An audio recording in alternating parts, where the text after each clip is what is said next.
미국도 못한 걸 한국이 해냈다고? 말도 안 돼. 대체 어떻게 이런 일이 가능했던 거지? 미국의 교통 전문 기자가 충격에 빠져 멍하니 묻고 있습니다. 도대체 한국에서 무슨 일이 벌어진 걸까요? 오늘의 사연 시작하겠습니다. 안녕하세요. 저는 보스턴 글로브의 교통 전문 저널리스트이자 다큐멘터리 감독 소피아 브룩스입니다. 10년간 보스턴의 교통 문제를 취재하면서 늘 의문이 들었어요. 매일 아침 파크 스트리트 역에서 지하철을 기다리며 한숨을 쉬곤 했습니다. 플랫폼은 사람들로 가득 찼고 열차는 또 지연되고 있었죠. 지연 15분, 지연 30분. 전광판의 숫자는 계속 올라갔지만 아무도 정확한 도착 시간을 알 수 없었습니다. 하지만 우연히 접한 서울의 교통 시스템은 충격적이었어요. 15분 단위로 정확하게 운행되는 버스, 실시간으로 제공되는 도착 정보, 지하철과 버스의 완벽한 환승 체계. 믿기 힘들었지만 직접 확인하기 위해 서울행 비행기에 올랐습니다. 편집장의 지시로 신입 기자 중국인 리밍과 함께였죠. 근데 리밍은 중국에 대한 자부심이 강해 보였지만 한국에 대한 자격지심이 있는 듯해 보였습니다. 이번에 함께 갈 생각하니 머릿속이 복잡해지네요. 하지만 그런 복잡한 생각은 인천공항에 첫 발을 내딛는 순간부터 잊어버렸습니다. 놀라움의 연속이었어요. 도착장의 정보 스크린은 선명했고 안내 표지판은 직관적이었습니다. 안내 데스크에서 받은 교통카드를 들고 공항철도 승강장으로 향했죠. 에스컬레이터를 타고 내려가는 동안 스마트폰에 교통정보 앱을 설치했습니다. 진한 형광등 아래 공항철도 승강장은 깔끔하고 정돈되어 있었어요. 플랫폼 스크린도어 위의 전광판에는 열차 도착 3분 전이라는 글자가 반짝였습니다. 보스턴의 불규칙한 도착 시간과 달리 정확히 3분 후 열차가 승강장에 진입했죠. 옆에서 리밍이 이 정도는 별거 아니라며 한국을 살짝 무시하면서 여전히 베이징 지하철을 자랑하고 있었지만 저는 이미 앱 속의 새로운 세상에 빠져들고 있었습니다. 스마트폰 화면에는 실시간으로 움직이는 교통정보가 생생하게 펼쳐졌어요. 열차가 지나온 역, 앞으로 지날 역, 각 역의 도착 시간까지. 놀랍게도 모든 정보가 실제와 완벽하게 일치했습니다. 보스턴에서는 상상도 할 수 없는 광경이었죠. 창밖으로 스쳐 지나가는 도시 풍경을 바라보며 손안의 스마트폰으로 다음 목적지까지의 경로를 확인했어요. 서울역에서 시청까지 가는 버스의 실시간 위치, 예상 도착 시간, 심지어 버스의 혼잡도까지 표시되어 있었습니다. 서울역에 도착해 에스컬레이터를 타고 올라가는 순간 거대한 전광판이 시선을 사로잡았어요. 수십 개의 버스 노선 정보가 실시간으로 업데이트되고 있었습니다. 보스턴의 낡은 종이 시간표가 떠올랐죠. 리밍도 이제는 말없이 카메라만 들여다보고 있었어요. 지하철에서 버스로 갈아타는 과정은 더욱 놀라웠습니다. 지하철 개찰구를 나와 버스 정류장까지 이어지는 길은 마치 하나의 공간처럼 자연스럽게 연결되어 있었어요. 젊은 직장인부터 노인까지 모두가 자연스럽게 이 길을 따라 이동했습니다. 버스 정류장의 전광판은 또 다른 차원의 경험이었어요. 402번 버스 2분 전이라는 표시와 함께 버스의 실제 위치가 지도상에 표시되어 있었습니다. 리밍이 갑자기 불쑥 말을 꺼냈죠. 베이징은 더 많은 버스 노선을 운영하고 있어요. 하루 승객만 1000만 명이. 그의 말이 채 끝나기도 전에 정확히 2분 후 버스가 도착했습니다. 교통카드를 단말기에 대자 환승 할인이라는 메시지가 떴어요. 보스턴의 찰리카드도 환승 할인은 되지만 이렇게 다양한 노선을 자유롭게 이용할 수는 없었습니다. 리밍의 목소리가 점점 작아지는 게 느껴졌어요. 시청으로 향하는 버스 안에서 창밖을 바라보며 생각에 잠겼습니다. 도로 위를 달리는 수많은 버스들, 그리고 그 모든 것이 하나의 시스템으로 완벽하게 통제되고 있다는 사실이 믿기지 않았어요. 취재차 방문했던 세계 어느 도시에서도 보지 못한 광경이었습니다. 버스가 시청 앞에 도착하자 서울시 교통관제센터 건물이 눈앞에 들어왔어요. 유리창 너머로 보이는 거대한 스크린들이 호기심을 자극했습니다.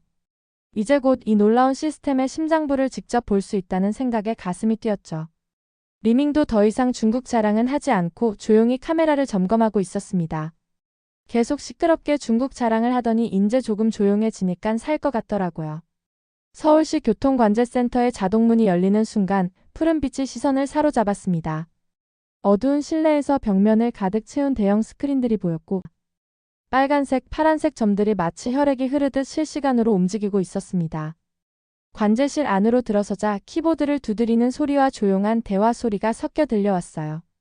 수십 명의 관제사들이 각자의 모니터 앞에서 서울의 교통을 주시하고 있었습니다. 중앙 스크린에서 갑자기 한 구역이 붉게 변했어요. 강남역 부근의 교통체증 예상 신호였습니다. 그러자 바로 옆 모니터에서 AI가 자동으로 우회 경로를 계산하기 시작했고 주변 버스들의 실시간 위치가 지도 위에서 깜빡였습니다. 지난달 보스턴에서 비슷한 상황이 발생했을 때 단순히 지연 안내만 하다가 결국 큰 혼잡이 빚어졌던 것과는 확연히 달랐죠. 비상 상황실로 이동하자 벽면을 가득 채운 기상 레이더 영상이 눈에 들어왔습니다. 서울 전역의 날씨 변화가 실시간으로 표시되고 있었어요. 눈앞의 관제사가 갑자기 자세를 바로 했습니다. 화면 속 구름층의 색이 변하기 시작한 거예요. 단 몇 초 만에 강수 확률이 계산되었고 영향을 받을 버스 노선들이 자동으로 분류되었습니다. 지하철 차량 기지로 향하는 동안 마치 미래의 공장을 방문하는 듯한 기분이 들었어요. 첨단 장비들 사이로 정비사들이 바쁘게 움직이고 있었습니다. 한 열차의 앞쪽에서 푸른빛이 반짝였는데 IoT 센서가 실시간으로 상태를 점검하고 있었어요. 옆에서는 정비 로봇이 바퀴의 마모도를 체크하고 있었습니다. 열차 한 대가 정비고로 들어오는 모습이 눈에 띄었어요. 보스턴이었다면 기계식 점검부터 시작했겠지만 이곳은 달랐습니다.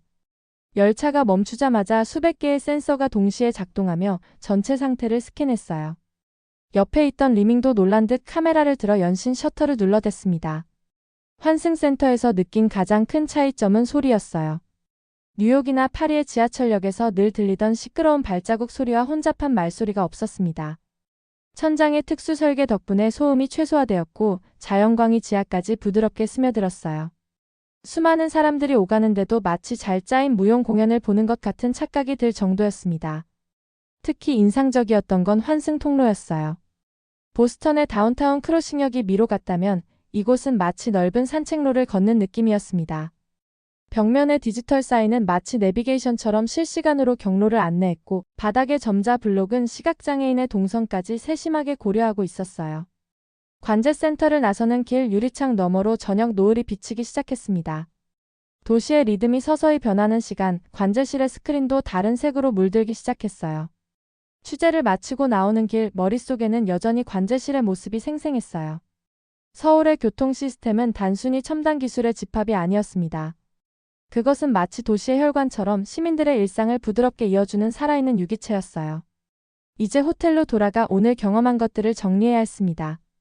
리밍도 더 이상 베이징 얘기는 하지 않았어요. 묵묵히 노트북을 들여다보며 무언가를 열심히 기록하고 있었습니다. 이제 호텔로 돌아가 볼까요? 관제센터를 나서며 한 말이었지만 사실 저는 퇴근 시간대의 지하철을 경험해보고 싶었습니다. 리밍은 여전히 베이징의 지하철 노선 길이를 언급하며 자신의 주장을 이어갔지만 그의 목소리에는 처음과 달리 자신감이 없어 보였어요. 지하철 역사로 들어서는 순간 퇴근 시간임에도 질서정연하게 움직이는 인파에 놀랐습니다. 에스컬레이터에서는 한 줄로 서서 바쁜 사람들을 위해 왼쪽을 비워두고 있었고 승강장에서는 수백 명의 사람들이 두 줄로 깔끔하게 정렬해 서 있었어요. 뉴욕이나 보스턴에서는 상상도 할 수 없는 광경이었습니다. 열차가 도착하자 먼저 하차하는 승객들이 모두 내린 후에야 차례대로 탑승이 시작됐어요. 보스턴의 러시아어 때면 하차하는 사람과 탑승하는 사람들이 뒤엉켜 아수라장이 되곤 했는데 이곳은 마치 잘 짜인 무용수들의 군무 같았습니다.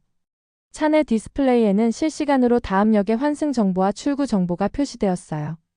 제 옆자리의 노인분이 그 정보를 보며 스마트폰으로 경로를 확인하는 모습이 인상적이었습니다. 보스턴에서는 디지털 정보 시스템을 이용하는 노인을 찾아보기 힘들었는데 말이죠. 갑자기 임산부가 탑승했을 때의 광경은 더욱 놀라웠어요. 즉시 3명이 동시에 자리에서 일어났고 다른 승객들도 조용히 공간을 만들어 주었습니다. 반포역에서 환승하는 동안 플랫폼의 안내 방송이 귀에 들어왔습니다. 영어와 중국어, 일본어로도 안내가 나오고 있었어요.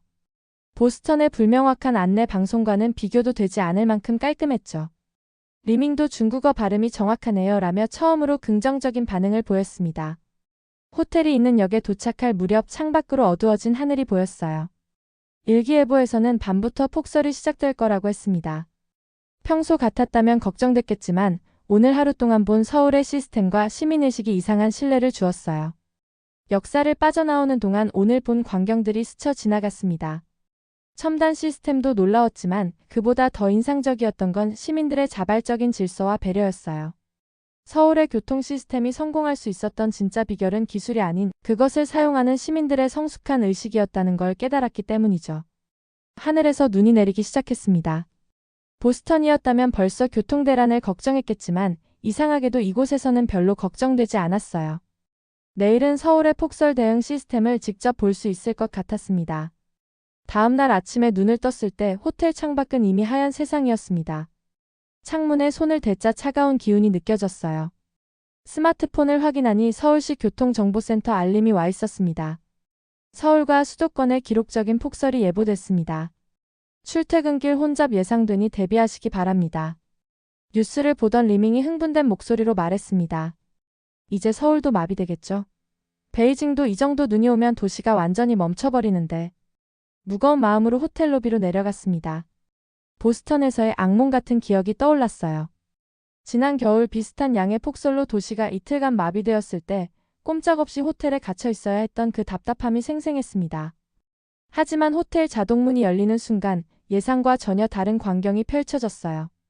새하얀 눈으로 뒤덮인 거리였지만 도로는 이미 반듯하게 정리되어 있었습니다. 새벽부터 움직였을 제설 차량의 흔적이 보였고 여기저기서 슥슥하는 눈 치우는 소리가 들려왔어요. 발을 내딛자 발목까지 푹푹 빠지는 눈이었지만 호텔 앞 인도는 누군가 이미 치워놓은 덕분에 걸을만 했습니다. 호텔 직원들이 현관 앞을 정리하고 있었고 맞은편 상점 주인은 가게 앞 보도를 쓸고 있었어요. 리밍의 얼굴에서 장난스러운 미소가 사라졌습니다.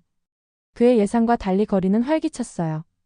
출근하는 사람들이 평소처럼 걸어가고 있었고 버스는 정시에 도착해 승객들을 태우고 있었습니다. 건물 앞마다 준비된 제설도구로 시민들이 자발적으로 눈을 치우는 모습이 마치 일상적인 광경처럼 자연스러웠어요. 어제까지만 해도 중국이 최고라고 하더니 리밍의 웅얼거림이 귀에 들어왔습니다. 버스 정류장으로 향하는 길 곳곳에서 제설 작업이 한창이었어요. 큰 도로는 제설차가, 골목길은 주민들이 나서서 치우고 있었습니다. 갑자기 앞에서 걷던 할머니가 미끄러질 뻔했어요. 순간 주변에 있던 3명의 시민들이 동시에 달려가 부축했습니다. 할머니가 지나간 후에도 그들은 그 자리에 남아 염화칼슘을 뿌리고 눈을 치웠어요.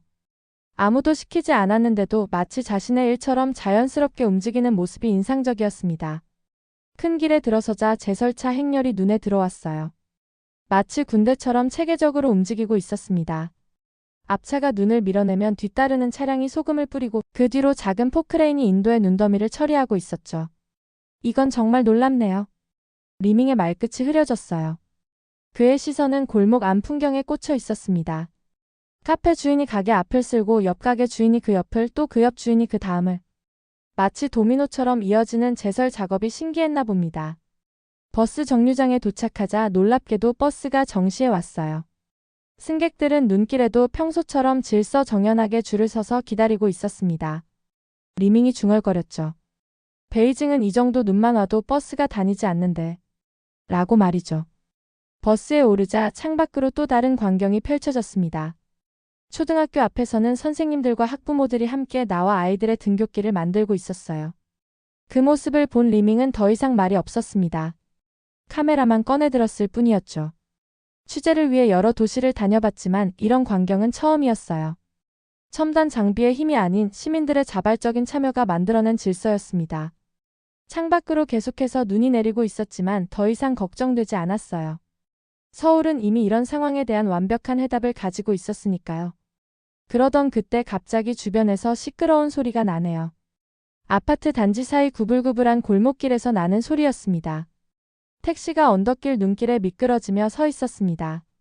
취재를 위해 걷던 중이었던 저와 리밍은 발걸음을 멈췄어요. 출근길로 보이는 젊은 운전자는 수차례 시도했지만 가파른 언덕길을 오르지 못하고 있었습니다. 차 바퀴는 제자리에서 헛돌기만 했고 운전자의 얼굴에는 초조함이 역력했어요. 근처 철물점 주인이 먼저 움직였습니다. 특별한 말 없이 가게 안쪽에서 묵직한 모래주머니를 꺼내 어깨에 메고 염화칼슘을 한아름 안은 채 차량 쪽으로 다가갔어요.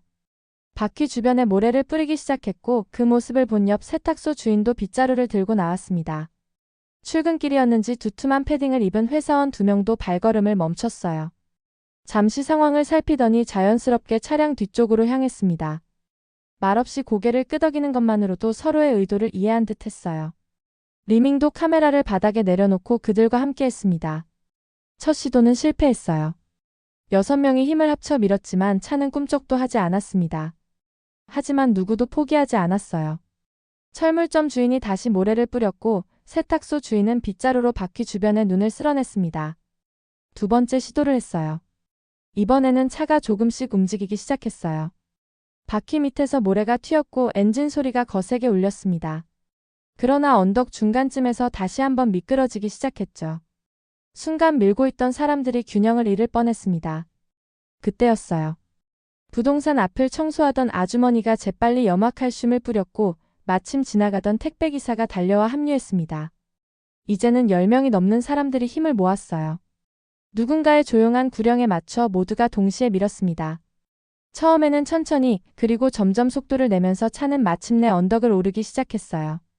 100m로 보이는 운전자의 얼굴에는 안도의 미소가 번졌습니다. 문제가 해결되자 사람들은 자연스럽게 각자의 자리로 돌아갔어요. 특별한 인사도 보상도 없었습니다. 마치 아침 청소를 하듯 일상적인 움직임이었죠. 하지만 그들이 만든 따뜻한 기운은 차가운 겨울 공기 속에 여전히 남아 있었어요. 철물점 주인의 말처럼 이 동네는 매년 겨울이면 이런 광경이 반복된다고 합니다. 그래서 그는 항상 모래와 염화칼슘을 준비해 둔다고 했어요. 작년에는 제설 작업이 늦어져 새벽부터 상점 주인들이 모여 길을 뚫었다는 이야기도 들려주었습니다. 리밍의 카메라에는 특별한 장면이 담겼을 겁니다. 화려한 제설 장비도 첨단 시스템도 없었지만 서로를 배려하는 마음만으로도 도시는 충분히 움직여 나갈 수 있다는 것을 보여주는 장면이었으니까요. 돌아가는 길 언덕 위에서 아래를 내려다보았습니다. 이제는 평소처럼 각자의 일상으로 돌아간 사람들. 하지만 그들이 만든 작은 기적은 여전히 그 자리에 남아 있었어요. 흰 눈으로 뒤덮인 거리에는 이웃의 손길로 만들어진 따뜻한 발자국들이 선명했고 그것이 바로 서울의 진정한 힘이라는 걸 깨달았습니다. 노트북에는 서울의 첨단 교통 시스템과 제설 매뉴얼이 가득했지만 제 마음속에는 그보다 더 값진 것이 담겨 있었어요. 비행기 창가에 앉아 공항의 불빛을 바라보며 생각했습니다. 처음 서울에 도착했을 때 저는 단순히 선진 교통 시스템을 취재하러 왔을 뿐이었어요. 교통관제센터의 거대한 스크린과 실시간 정보 시스템 기반의 예방정비 체계. 이 모든 것을 보스턴에 도입하면 문제가 해결될 거라 믿었습니다. 하지만 폭설이 내린 그날 서울의 진정한 모습을 보았어요. 첨단 시스템은 도구일 뿐 그것을 움직이는 건 시민들의 자발적인 참여와 따뜻한 마음이었습니다. 새벽부터 자신의 가게 앞을 쓸던 상점 주인들, 미끄러운 길에 염화칼슘을 뿌리던 시민들, 낯선 이의 차를 함께 밀어주던 사람들. 누가 시키지 않아도 자연스럽게 움직이는 그들의 모습이 떠올랐어요. 옆자리의 리밍도 조용히 자신의 카메라를 들여다보고 있었습니다. 처음에는 베이징의 규모와 시스템을 자랑하던 그의 화면 속에도 이제는 다른 모습이 담겨 있었어요. 서울의 기술이 아닌 시민들의 모습이었습니다. 질서정연한 승하차, 노약자를 배려하는 시선, 서로를 위하는 작은 친절들. 그가 본 것도 결국 같았나 봅니다. 보스턴으로 돌아가면 많은 것을 바꿔야 할 것 같습니다. 단순히 서울의 시스템을 도입하는 것이 아니라 시민들의 참여를 이끌어내고 공동체 정신을 키워나가는 것부터 시작해야 할 것 같아요. 기술은 그 다음이겠죠. 비행기가 이륙하며 창 밖으로 서울의 불빛이 작아져 갔습니다. 도시의 크기는 보스턴과 비슷했지만 그 속에 담긴 시민의식은 훨씬 더 컸어요. 30cm가 넘는 폭설 속에서도 멈추지 않았던 것은 첨단 시스템이 아닌 서로를 배려하는 마음이었습니다. 취재를 마무리하며 마지막 문장을 적었습니다. 서울은 스마트 시티를 넘어 따뜻한 시티였다. 리밍이 그 문장을 보더니 고개를 끄덕였어요. 우리는 기술 이상의 것을 보고 돌아가는 중이었습니다. 서울에서 배운 가장 큰 교훈은 도시를 움직이는 진정한 힘은 결국 사람의 마음이라는 것이었어요. 지금 보스턴은 한밤중일 텐데 아마도 여전히 러시아어의 혼잡과 겨울철 교통대란을 걱정하고 있겠죠. 하지만 이제는 해결책이 보입니다. 첨단 기술도 필요하지만 그보다 먼저 필요한 건 시민들의 자발적인 참여와 서로를 생각하는 마음이에요. 서울이 보여준 것처럼 그것이 바로 도시를 바꾸는 진정한 시작점일 것입니다. 오늘 사연 어떻게 들으셨나요? 오늘 사연이 즐거우셨다면 구독과 좋아요, 알림 설정 부탁드리고요.